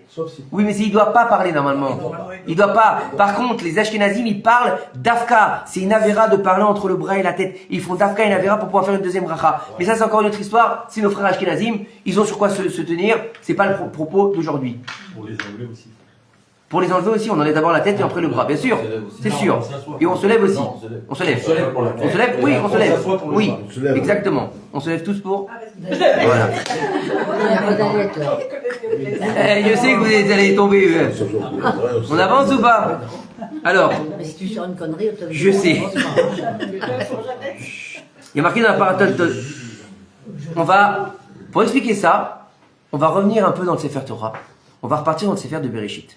Dans le Sefer de Bereshit, il y a une paracha qui s'appelle Parashat Toldot. Dans la Parashat Toldot, on va nous parler de la naissance de jumeaux. La naissance de jumeaux un peu particulier, des faux jumeaux. Pas des théomimes, des tomim. D'accord? Un il est gentil et l'autre il est méchant. Il y a marqué là-bas que... Et le premier il est sorti, et puis son frère, il tenait son talon dans sa main. D'accord? Le premier on l'a appelé Esav, et le deuxième on l'a appelé Yaakov. Rashi va nous dire que qui est-ce qui a appelé Yaakov Yaakov et qui est-ce qui a appelé Esav Esav? Esav, faut savoir que c'est les gens qui étaient présents à l'accouchement qui l'ont appelé Esav. Ou Assouï, il était fait, donc ils l'ont appelé Esav. Il est sorti, il a commencé à marcher, il avait des cheveux, des dents et de la barbe. Il marchait. Le cauchemar d'une mère. Ok? Le machin, et il était roux en plus. Tata, un petit roux qui se balade comme ça. Araignée, gna gna gna. Oulala. Et l'autre, il est sorti, bébé normal, mais il tenait le pied comme ça. Et c'est Dieu qui l'a nommé Yaakov. Bon, c'est bien. Pourquoi? Parce qu'il tenait le talon de son frère. Ah, c'est très bien. Mais pourquoi est-ce que c'était si important que Yaakov, il tenait le talon d'Esav? Parce qu'il a tenu le talon, c'est pas son père qui l'a nommé, c'est Dieu lui-même qui l'a nommé. C'est-à-dire dans l'acte qu'il a fait en étant bébé, sans avoir de conscience propre pratiquement. Après, c'est un autre niveau parce qu'on parle quand même de Yaakov Avinu, donc c'est la réincarnation d'Adam Arishon. Donc lui, il a une conscience, d'accord? Il a une conscience différente des bébés qui naissent aujourd'hui. Ok? Parce qu'il a fait cet acte-là de tenir le talon de son frère, Dieu va l'appeler Yaakov. Pas nous, pas sa mère, pas son père, Dieu. Akadosh Baruch Hu. C'est un gros niveau déjà. Hein. Bon, il y en a plusieurs qui ont été nommés, vous savez ou pas? Il y en a qui ont été nommés par Dieu, il y en a qui ont été nommés par des anges. Ishmaël a été nommé par qui? Par les anges. Et tu l'appelleras Ishmaël. C'est pas sa mère qui a décidé. D'accord? Allez. Dans le livre, Ismach Moshe, on va trouver une explication. Il nous dit ici que dans la parashat Toldot, il est marqué et va y trotser à Bani Bekirbo, les enfants ils se disputaient dans son ventre. D'accord? Il nous dit en fait que il trotsait, c'est comme la route. Il courait. D'accord? Quand Rivka elle passait devant la bête à Midrash, qui c'est qui voulait courir pour sortir? C'était Yaakov. Quand elle passait à côté d'un temple d'idolâtrie, c'est Esav qui voulait sortir. Yaakov, d'accord? Encore dans le ventre de sa mère, il était déjà entièrement Kodesh. Saint, bon. Alors que Esav lui-même, pourtant, il était encore dans le ventre de sa mère. Il était déjà complètement mauvais. D'accord? Donc, on voit que si l'un il est dans le bien, si l'autre il est dans le mal, ils sont nés sans libre arbitre. Aucun. Oui ou non? D'accord? Donc comment est-ce qu'on peut dire que Yaakov il va recevoir un sachar sur ses bonnes actions et que Esav il va recevoir une punition sur ses mauvaises actions? S'ils n'ont pas de libre arbitre, c'est pas de leur faute. Oui ou non? Oui. Vous êtes d'accord avec moi? Oui. Alors on continue. Alors en fait il faut savoir que l'histoire Moshe va nous dire dans le ventre ils étaient ensemble. Et donc, bien qu'un il soit totalement bon, que l'autre il soit totalement mauvais, il y avait une hashpa entre eux. Il y avait une influence de l'un vers l'autre. D'accord? Ça veut dire qu'en fait, donc, chacun, il pouvait choisir le bien ou le mal. Puisque le mal de Esav, il se répandait sur Yaakov, et le bien de Yaakov, il se répandait sur Esav. Donc chacun, il pouvait choisir en fait. Yaakov, donc maintenant qu'il va avoir une influence de son frère, il va être récompensé pour le bien qu'il a fait, puisqu'il a été influencé par le mal. Et Esav, qui a été influencé par le bien, qui a quand même fait le mal, alors il va recevoir une punition. Vous avez compris? Mais c'est encore dans le ventre de leur mère. On n'est pas encore sorti. Quel rapport avec les tefilines maintenant? Hein? Ben oui. J'ai jamais vu un bébé dans le ventre qui met les tefilines ou un qui sort avec les tefilines. Non, ça n'existe pas. D'accord? Alors, le Ismar Moshe nous dit qu'une nuit, il va rêver. Et il a rêvé du verset « Je vous ai aimé », dit Akadosh Baruch Hu. Et vous allez dire « De quelle façon nous as-tu témoigné ton amour ?» Esav, c'est pas le frère de Yaakov? Or, j'ai aimé Yaakov, mais Esav, je le hais, il dit Akadosh Baruch Hu. C'est pas de moi, c'est marqué dans Malachi. D'accord? Vous pouvez aller vérifier, c'est pas de moi ce que je vous dis. D'accord? C'est Dieu, Akadosh Baruch Hu lui-même qui dit qu'il déteste Esav Aracha. On doit détester personne. Pourquoi il n'est pas mort? Il avait son, Qui t'a dit qu'il n'est pas mort? il avait son rôle. Bien sûr qu'il est mort. Non, avant qu'il sorte faire. On avance? On avance ou on n'avance pas? Oui, oui. Hein? Vous allez voir, ça continue. N'oubliez pas qu'on n'a pas encore... N'oubliez pas, remettez encore les choses à leur place, je les explique à chaque fois. On n'a pas encore de peuple d'Israël. On n'est pas encore de peuple, on est encore des individus. On est encore dans le tri des Neshamot purs et des Neshamot impurs, puisqu'on a été dans ce mélange depuis la faute originelle. Vous vous rappelez ou pas? Ok? On est en train de faire le tri. Abraham, Ishmaël et Yitzhak. Yitzhak, qui est lui choisi pour être le descendant, qui va avoir deux enfants, Esav et Yaakov. Esav est mis de côté pour choisir Yaakov. Lui va avoir 12 tribus pures qui vont être choisies pour être le peuple d'Israël. D'accord? Ok? Et c'est justement pour cette raison qu'ils ont vendu Yosef, parce qu'ils pensaient que le tri continuait et qu'il avait choisi que Yosef. Mais c'est encore une autre histoire, on l'a déjà expliqué. D'accord? Hachem, il a dit à Israël, je vous ai aimé. Et Israël a dit, mais alors comment tu nous as aimé? Comment tu nous as montré ton amour? Il a dit, nous ne sommes pas les enfants de Yaakov qui est entièrement bon. Donc qu'est-ce qu'on a fait? On a juste poursuivi le chemin de notre père, puisque lui il était complètement bon depuis le ventre de sa mère. Donc qu'est-ce qu'on a fait? C'est en fait, naturellement, ça nous arrive. D'accord? Comment est-ce qu'on peut mériter une quelconque récompense? Si on est bon naturellement, ben c'est normal. Ça fait partie de nous. Donc qu'est-ce qu'on va avoir comme récompense? Comment tu peux nous aimer? Il lui dit, ah, attention, Esav, c'est pas le frère de Yaakov. Ça veut dire quoi? Dans le ventre de leur mère, c'était des jumeaux. Ils étaient influencés. Donc vous méritez votre récompense comme Yaakov, il a mérité sa récompense. D'accord? Maintenant il dit, Esav, je le hais parce que malgré le bon qu'il a reçu de Yaakov, il a continué à être mauvais. D'accord? Ça veut dire quoi? Il nous dit ici, le Ismar Moshe, que la transmission, l'influence respective, elle a eu lieu dans on va dire dans son plus haut niveau, au plus haut point, au moment où il a saisi le talon d'Esav. Quand lui, il a tenu le talon, qu'est-ce qui s'est passé? L'influence négative, elle est descendue dans Yaakov, puisque lui, il était en bas, vous êtes d'accord? Esav, il sort, Yaakov, il est encore là. Donc, ça veut dire que l'influence négative d'Esav, elle descend dans Yaakov, et l'influence positive de Yaakov, elle monte en Esav. Jusque-là, vous me suivez? Comment il l'a tenu? Avec quoi il l'a tenu? Avec sa bouche? Avec sa main. Avec sa main. D'accord. Maintenant... C'est lui qui est sorti le premier. Hein? C'est Yaakov qui est sorti le premier. Non, c'est Esav. Non, c'est le premier parce qu'elle lui a mis à sa cheval. Oui, c'est vrai. Un bracelet. Ouais, c'était Péret et Zérah. Ouais, c'est Péret et Zérah, c'était les fils de Tamar. C'est après. Elle lui a mis le- Non, c'est après ça, c'est après. Les filles de Judas. Voilà, Judas. Ah oui, oui, oui. Judas, tu sais celui qui a balancé l'autre. Ah, voilà. Donc en fait, c'est par cette prise qu'il y a eu une influence. Maintenant, écoutez bien. Maintenant, il nous dit ici, on peut relier cet enseignement à la mitzvah de Netilat Yadayim qui a été instituée par qui? Par Chachamim. Chachamim, c'est une mitzvah c'est pas une mitzvah d'Oraïta, c'est une mitzvah des Rabbanan Netilat Yadayim, d'accord? De se laver les mains. Avant de consommer du pain.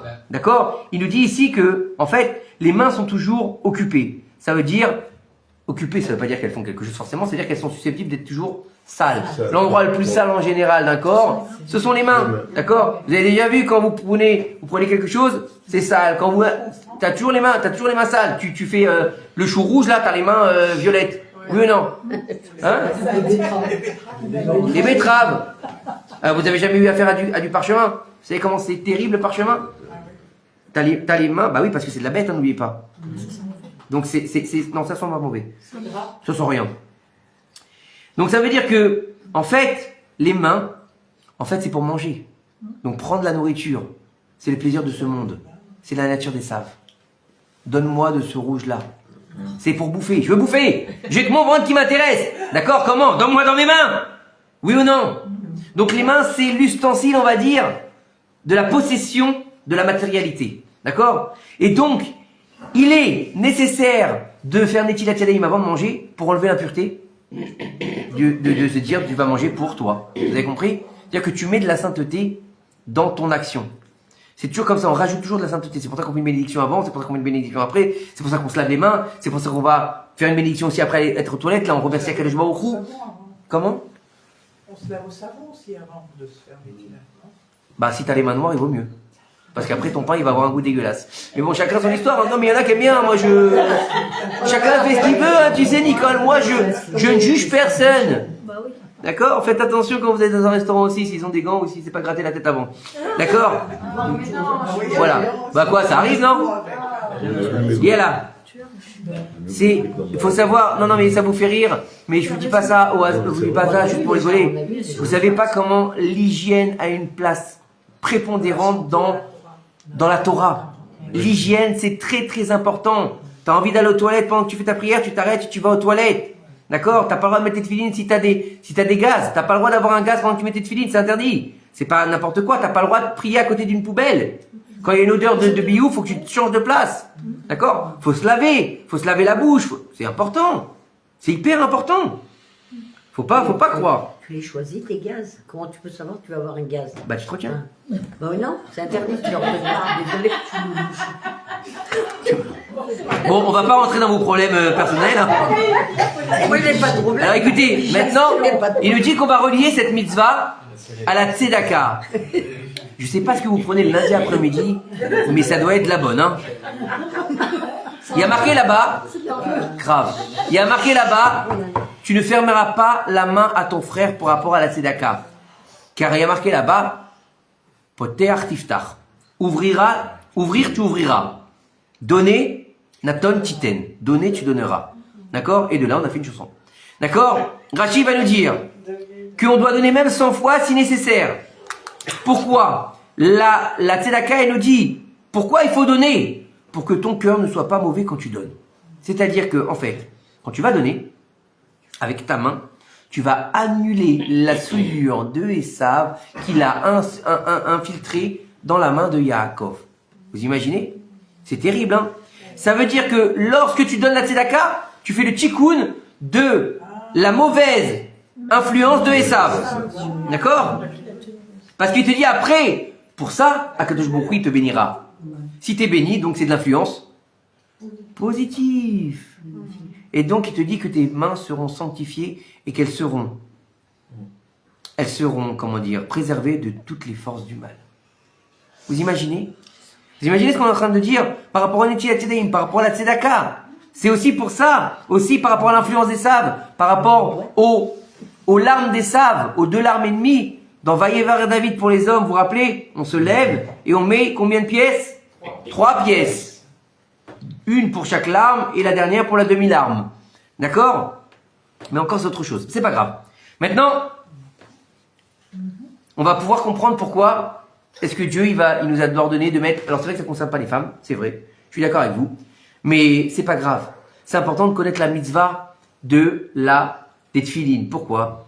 Parce que Baruch Hashem, il y a un petit-fils, il y a un arrière-petit-fils, il y a des amis qui ont fait la bar mitzvah. Pourquoi vous faites la bar mitzvah? Pourquoi à 13 ans ils mettent les tefilines? Pourquoi c'est si important dans le peuple juif de dire à son fils va mettre les tefilines? Hein? C'est très important.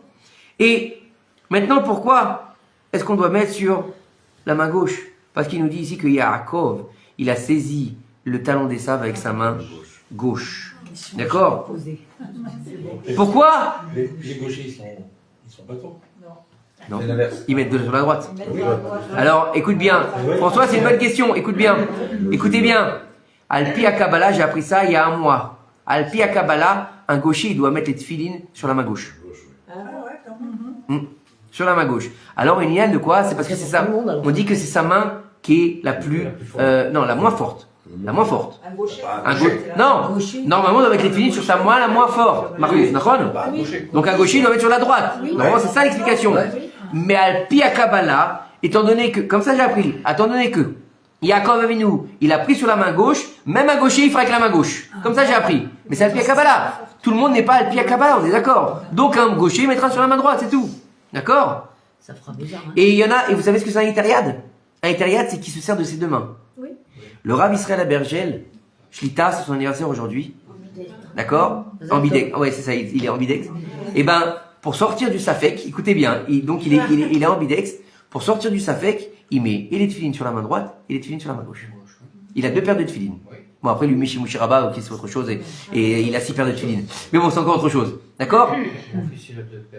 Bah, c'est bien, moi aussi. Mais comment il peut mettre sur la tête si les deux bras ils sont... Rachir Abeloutam. Mais même en Rachir, on a toujours 2 paires. Noël, Hein? c'est pour mettre sur la tête avec les mains bloquées. Mais non, ils les mettent l'une après l'autre. C'est ça.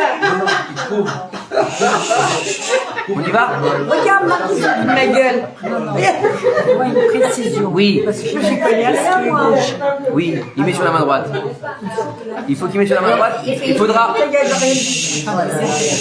Elle a posé une question Il intéressante. faut plus parler. Quand quelqu'un est gaucher, il devra mettre les tefilines sur la main droite. Donc quand on commande des tefilines, on commande des tefilines de gaucher.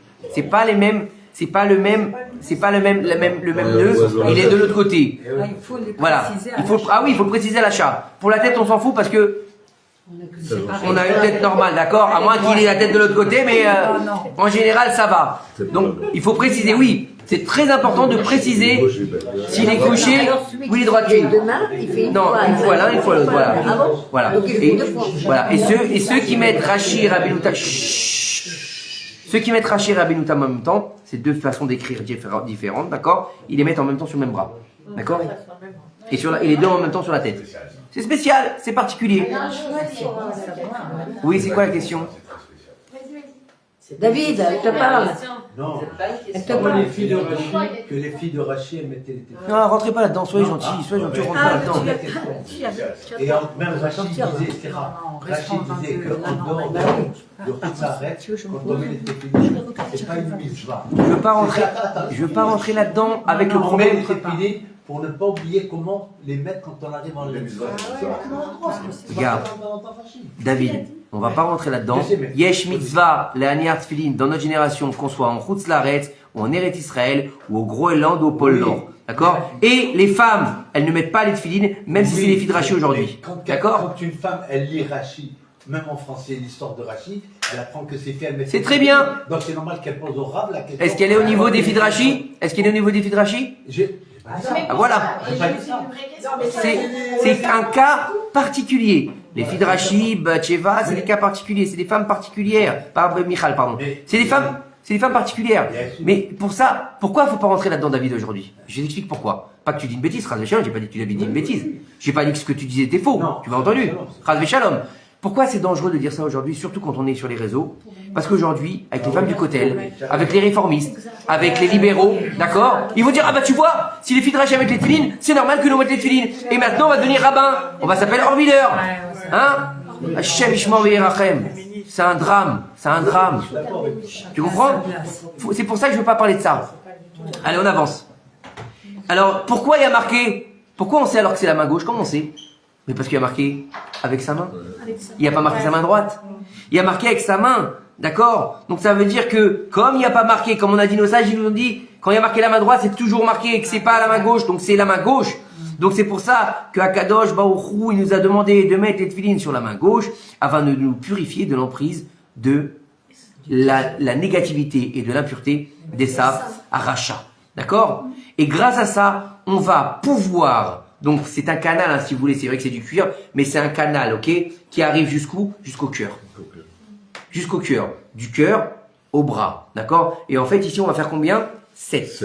7 qui viennent contrer les 7 forces d'impureté de Esav. D'accord? Un sur le cœur qui vient apaiser les désirs du cœur. Un sur la tête qui vient apaiser la pensée. Non. Oui, mais comment dire? Être trop circli. Comment on appelle ça? Être trop intellectuel. Trop d'intellectualité, c'est trop mauvais. Trop de cœur, c'est pas bon. Trop d'intellectualité, c'est mauvais aussi. Pourquoi? Parce que si t'es trop séchel, t'es un robot. Et si t'es trop cœur, bah, t'es une petite fleur bleue. Tout est... Ça va bien, tiens. Ouais, ça va bien, je sais. Et donc on doit affaiblir le mauvais penchant du cœur. Pourquoi? Velo taturu achare levafrem. Vous n'irez pas après ce que votre cœur y veut. N'oubliez pas que cette injonction-là, c'est encore une fois des oraïta. Il faut se remettre au niveau. C'est toujours la Torah qui dit ça. D'accord? Maintenant, le Haridal, qu'est-ce qu'il va nous dire?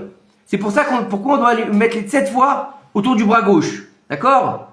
Il nous dit ici que c'est par rapport à l'impureté des sables. Il nous dit ici, Yaakov levia les yeux et il a vu que Esav y revenait vers lui quand il est parti de chez Laban. Vous vous rappelez ou pas? Qu'est-ce qu'il a vu devant lui? 400 bonhommes. Et qu'est-ce qui s'est passé ensuite? Il s'est prosterné 7 fois jusqu'à terre devant son frère. D'accord? Le Zohar Kadosh, il va nous poser une question. Rabbi Shimon Bar Yochai, comment est-ce que Yaakov Avinu, il a pu se prosterner devant Esav en plus 7 fois? Il y a marqué, tu ne te prosterneras devant aucun autre Dieu, car Akadosh Baruch Hu est un Dieu jaloux. Et est-ce que c'est possible que Yaakov Avinu, Bechir Avot, le père de la nation d'Israël, celui qui a été choisi pour être le père des 12 tribus, va se prosterner devant le père de l'impureté? En fait, non. C'est pas possible. En fait, non. Attends, mais pas une fois, 7 fois. En fait, non. C'est les 7 clipotes d'impureté de Esav, et quand l'ange... Il y a marqué qu'il s'est prosterné dans la Torah ou pas? Oui, mais On en est là pour l'instant. Tu es d'accord avec moi quand même? Non, pour l'instant, je suis pas d'accord. Je sais pas. Je l'ai pas lu. Je sais pas qui va nous dire là. Tu le sais. Arrête. Non, je l'ai pas lu, donc je sais pas. Toi, tu le rabbin, moi, je suis l'élève. Eh ben, écoute, hein. Qu'est-ce qu'il y a marqué? Kulam tzadikim, kulam nevonim. D'accord? Baruch Hashem. Le Zohar Kadosh, il va nous dire Yaakov, il s'est pas prosterné devant Esav, mais devant la présence divine qui est passée à ce moment-là. Il y a marqué Veu avar lifnehem. Il est passé devant eux. D'accord? Le Zohar, il demande c'est quoi? Il. Où? D'accord? Vous vous rappelez qu'on va dire quoi ça? Où? Hein? Ani va où aussi? On dit ça. Hein? Le Zohar Kadosh, il nous dit qui c'est où? Il fait référence à la Shrina. D'accord? Et c'est simplement l'œil humain qui va pas savoir.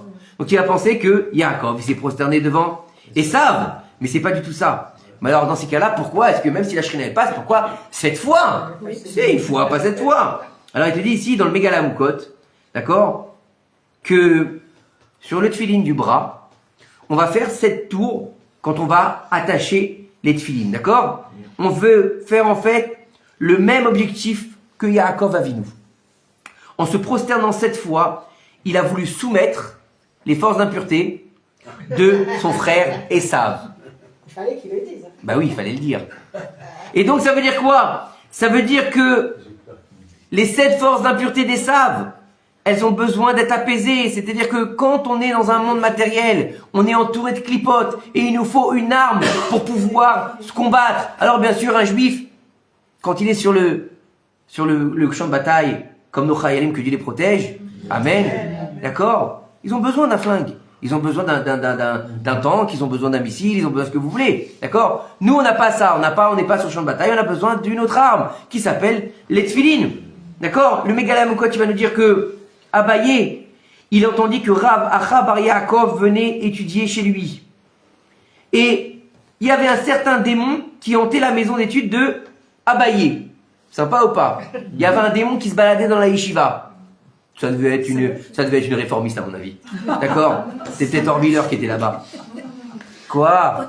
Ah non, je l'aime pas. J'ai horreur de toutes les personnes qui utilisent la Torah pour la détourner et pour mentir et pour se faire voir aux yeux des nations du monde comme quoi que c'est ça la véritable Israël, alors que c'est complètement faux. C'est complètement trafiquer la réalité. D'accord? Alors on peut être beau parleur, on peut être sur les réseaux, on peut être invité à France Inter et même à Radio J si on veut. Pour moi, c'est que du rêve rave. Et je pèse mes mots. D'accord? Il te dit ici, ce démon-là qui était dans la maison d'études de Abaye, je découvre en même temps que vous. Hein. C'est cool. Même dans les maisons d'études, il y a des démons maintenant. Sympa, hein? N'allez plus à la synagogue. Non, je plaisante. Écoutez bien, il nous dit qu'il était tellement dangereux que même lorsque les gens ils allaient au Beth Midrash, d'accord? Ils y allaient à 2, même en plein jour. Parce que normalement, c'est interdit de rester sur la nuit, vous savez ou pas? Mais il te dit ici, même quand ils y allaient à 2, en plein jour, ils se faisaient agresser par le démon. Pardon, c'est interdit de quoi? d'être seul la nuit. Dangereux. C'est dangereux. Alors, écoutez, Pas à la maison, hein, regarde. il a dit ici, Abaye, il a dit, personne n'invite Rabbi Acha Bar Yaakov chez lui pour la nuit avant qu'il passe la nuit dans la maison d'études. Seul, sympa, hein? Quelle invitation. Franchement, on te dit dans la Torah, on va te dire dans la Torah, il est important de faire Achnasat Orchim, l'hospitalité. Et là, chut, s'il vous plaît, il va dire à ses élèves, celui-là, vous laissez dormir dans la maison d'études, seul. D'accord? Il est possible, écoutez bien ce qu'il leur dit, Abaye, il leur dit, il est possible que par sa piété, d'accord? Il a chassé le démon. Il est possible que par sa piété, d'accord, un miracle se produise et que le démon soit éliminé. Rabbi Abba Bar Yaakov, il a été passé la nuit dans la maison d'études.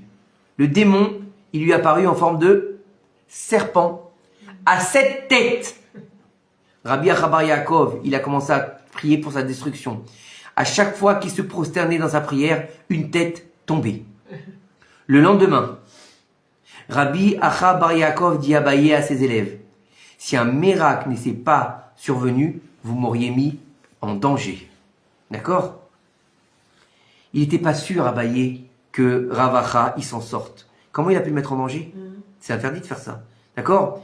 Il nous dit en fait, Abaye, il n'avait aucun doute sur Rav Acha Bar Yaakov. Il savait qu'il était capable de, par rapport à son humilité et sa grandeur, de faire tomber les têtes du serpent. L'hydre. C'est ça, c'est l'hydre. Vous imaginez, hein? Vous voyez que tout ça, c'est pas de la mythologie, c'est de la Torah, hein? Vous connaissez la toison et la toison là, vous connaissez?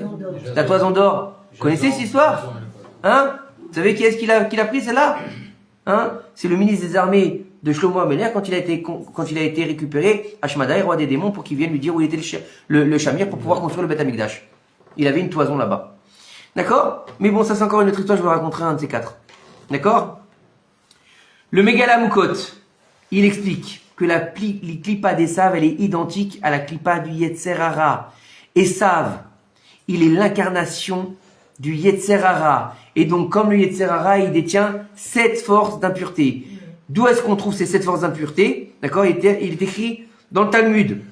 Le mauvais penchant, il a 7 noms. Ra, Harel, Tamé, Soné, Mirchol, Evel et Tzfoni. D'accord? Donc 7 noms. C'est la raison pour laquelle, à l'époque de Yeshua, lorsque le peuple d'Israël il va rentrer en Eretz Israël, la première conquête qu'il va faire, ça va s'appeler Yericho. Et qu'est-ce qu'il va faire? Il va tourner combien de fois autour des murailles? 7 fois. Pourquoi faire? Vous croyez qu'ils étaient en train de faire la danse des canards? Ben non. Ils étaient en train d'annuler le mauvais penchant qui était en Eretz Israël. Et c'est pour ça qu'il est interdit de reconstruire Yericho. C'est dur, hein, entre les noms des trucs en hébreu en français, c'est un peu compliqué. Hein? Et d'y habiter, oui. C'est pour cette raison que Yaakov Avinu 7 fois il s'est prosterné devant Akadosh Baruch Hu et non pas devant Esav. C'est aussi que c'est pour ça que Rav Acha il a tué le démon à 7 têtes en faisant quoi? En priant et en se prosternant. Devant qui? Devant le démon? Non, devant Hachem. D'accord? Et de qui il a appris? De Yaakov Avinu. D'accord? Et c'est pour ça qu'il s'appelle Rabbi Rav Acha Bar Yaakov. D'accord? Car, comme on le dit, c'est très beau. Qui c'est un tzaddik? Celui qui tombe 7 fois et qui se relève. D'accord? À chaque fois qu'il se prosternait, Rav Acha, une tête elle tombait. Il se relevait, il se retombait. Il relevait, il retombait. D'accord? Maintenant, est-ce qu'on peut comprendre pourquoi est-ce qu'il faut mettre le bras avant la tête? Le Talmud, il va nous dire, Akadosh Baruch Hu, il dit à Israël, mes enfants, Barati Yetzer Hara, Barati Torah Tavlin. J'ai créé le Yetzer Hara et j'ai créé la Torah qui est son antidote. Plus vous allez étudier, et moi vous serez livré à votre Yetzer Hara. Sauf, on l'a déjà expliqué, que si tu travailles que pour ton orgueil, toi, d'accord, ta pomme, j'étudie pour qu'on m'embrasse les mains, pour qu'on m'appelle Rabbeinu, pour qu'on m'offre des cadeaux, pour qu'on me donne de l'oseille, hein, vous connaissez cela? Vous connaissez cela? Venez voir le Rav. Alors, pour 100 shekels donnés par mois, vous aurez la photo du Rav. Pour 200 shekels, la photo avec sa femme. Pour 300 shekels, la bouteille du Rav. Vous la connaissez pas, cela? Eh, c'est violent, hein. Pour 500, t'as même l'autographe du Rav. D'accord. Pour 700, il vient de faire un câlin. Oh, ça dépend, hein. Alors, écoutez bien. Alors, il nous dit ici que pour étudier, bah, excusez-moi, hein, à part malheureusement les gens qui sont aveugles et qui étudient en braille, bah, on va pas étudier avec ses mains. Vous êtes d'accord avec moi ou pas? Hein? Quelqu'un qui est en braille, qui est aveugle, malheureusement, il doit lire avec ses mains et donc il va étudier avec ses mains. Mais ça, c'est quelqu'un qui est handicapé. On est d'accord? Mais quelqu'un qui n'est pas handicapé, quelqu'un qui a toutes ses facultés, qui a tous ses sens, il va étudier avec ses yeux. Donc s'il étudie avec ses yeux, il va étudier avec son sechel. D'accord? Donc c'est sa tête qui va étudier.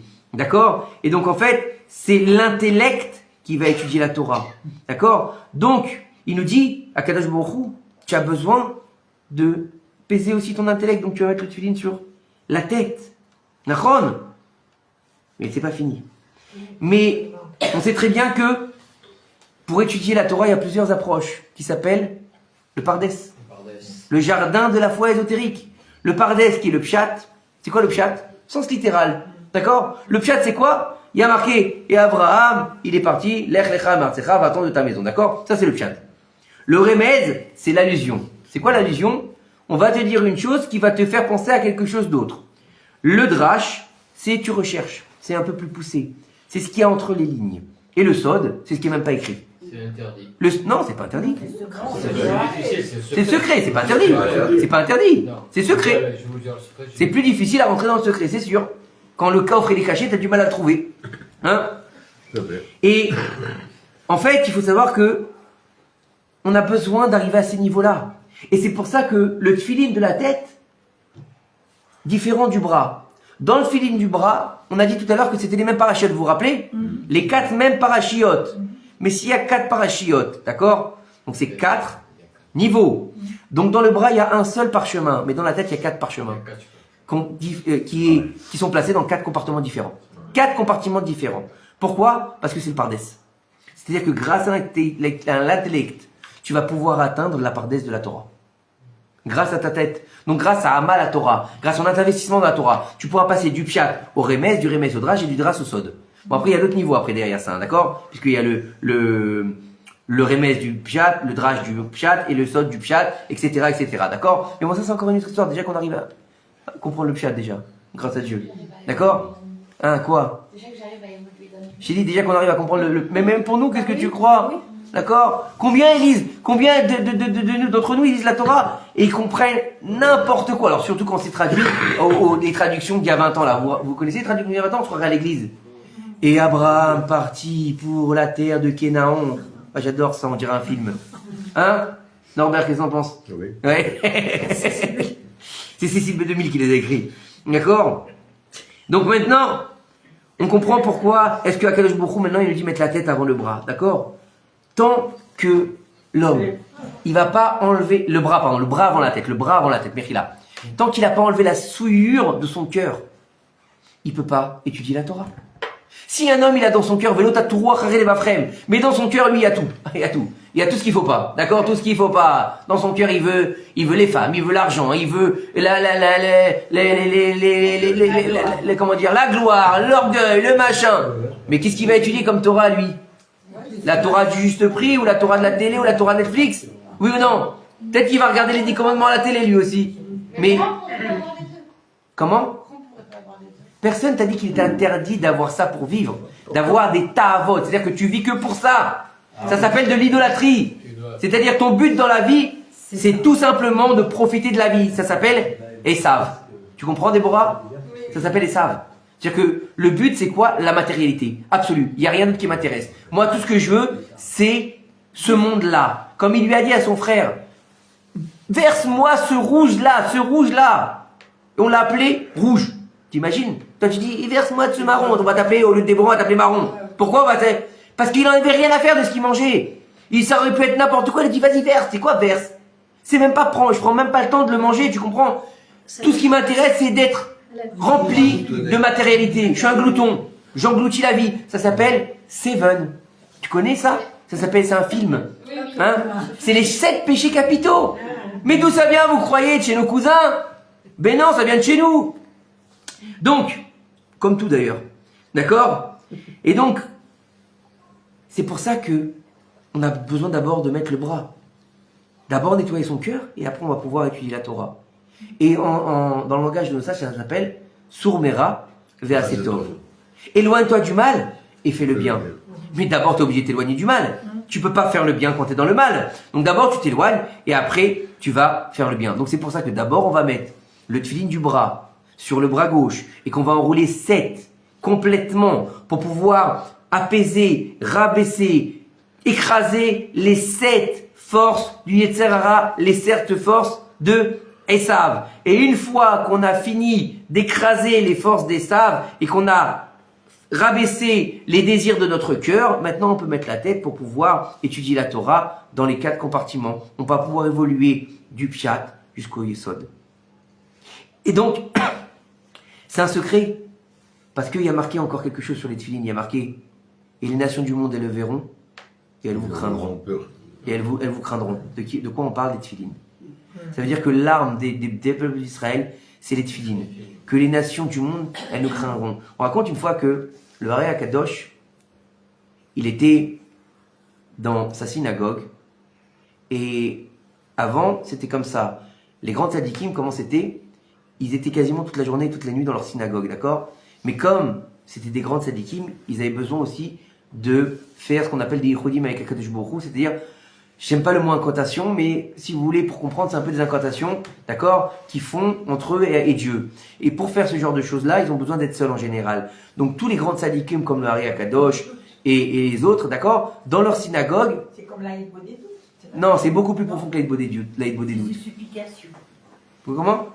Même, c'est encore plus que ça. C'est plus que ça. C'est-à-dire que c'est un niveau où tu fais sortir ton âme de ton corps. D'accord? La transcendance. Et donc, ces grands tzadikim-là, ils avaient toujours une pièce dans la synagogue qui était adjacente à la synagogue, d'accord? En général, les élèves, ils étaient dans la synagogue et le rav, il était dans cette petite pièce et il y avait toujours une fenêtre entre les deux quand il y avait une question, quand il y avait quelque chose. Et un jour, on nous raconte que dans la synagogue du Hari, il y a, je crois que c'était des Cosaques ou je sais plus quoi, je crois qu'il était en Russie, le Hari, je sais plus où il était, d'accord? Bon, en tout cas, il y a des ennemis qui sont rentrés. Je me souviens plus si c'est des Cosaques ou autre chose. Il y a des ennemis qui sont rentrés. D'accord? Et ils sont rentrés agressifs, avec des épées à la main, machin. Ils ont commencé à faire du brouhaha. Et les élèves du Hari, ils ont commencé à avoir peur. D'accord? Et quand il a entendu qu'il y avait du vacarme dans la synagogue, le Hari, ils étaient tous dans la synagogue, donc les non-juifs, c'était des non-juifs. Il a ouvert la petite fenêtre, il a juste sorti la tête. Ils l'ont vu, ils sont tous partis. Et on dit, mais maître, comment... Il a dit, vous n'avez pas sanctifié votre filine. Vous avez eu des mauvaises pensées quand vous étiez avec votre filine. Alors, quand ils les ont vus, ils n'ont pas eu peur de vous. Mais moi, quand j'ai sorti la tête, j'avais mes filines.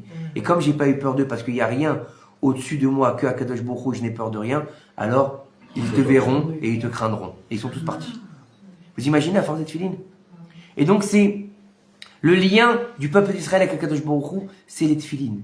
C'est à tel point qu'on nous dit que lorsque Moshe Rabbeinu, il va demander à Kadosh Baruch Hu, montre-moi ta gloire, qu'est-ce qu'on dit? Là-bas, il lui a montré le dos et qu'il a vu les tefilines. Alors bien sûr, on sait très bien que Dieu il n'a pas, mais ça veut dire, imaginez la place des tefilines. Et sur les tefilines, on va avoir bien sûr le fameux nom, le Shin Dalet Yud, qui est placé, donc le nom d'Akadosh Baruch Hu, le nom de la protection, comme celui qui est derrière la mezouza.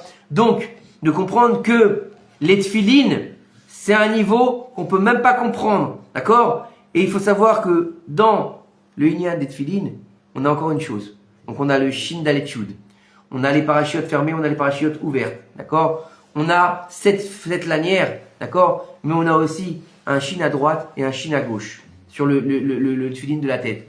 Le Shin à droite, il a 3 pieds. Il représente Avraham, Yitzhak et Yaakov. Le Shin de gauche, il a 4 pieds. Il représente Sarah, Rivka, Rachel et Léa. Donc ça veut dire que quand on met les tefilines, non seulement on a le Shin Dalet Yud avec nous, mais on a en plus de ça tous les patriarches et toutes les matriarches. Donc imaginez, grâce à Dieu, donc ça veut dire que si on a les patriarches et les matriarches, qu'on a dit que les patriarches c'était le Merkava d'Akadosh Baruch Hu, c'est-à-dire que nous-mêmes, en mettant les tefilines avec une bonne intention et en étant bien dans les tefilines, on est devenu nous-mêmes un Merkava pour Akadosh Baruch Hu. Baruch Adonai Olam, Amen, Amen.